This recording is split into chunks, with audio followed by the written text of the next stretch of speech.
বর্তমান সময়ে জনপ্রিয় রোমান্টিক জুটি পার্থ শেখ নওবা তাইয়া দিন দিন বাংলা নাটকের জনপ্রিয়তা বেড়ে চলছে। সেই ধারাবাহিকতায় আবারও নতুন নাটক নিয়ে হাজির হয়েছেন জনপ্রিয় এই জুটি।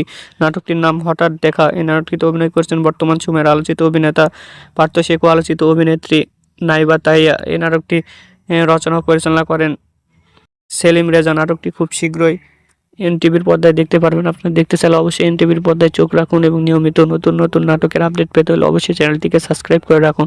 পরবর্তী ভিডিওর জন্য অপেক্ষা করুন।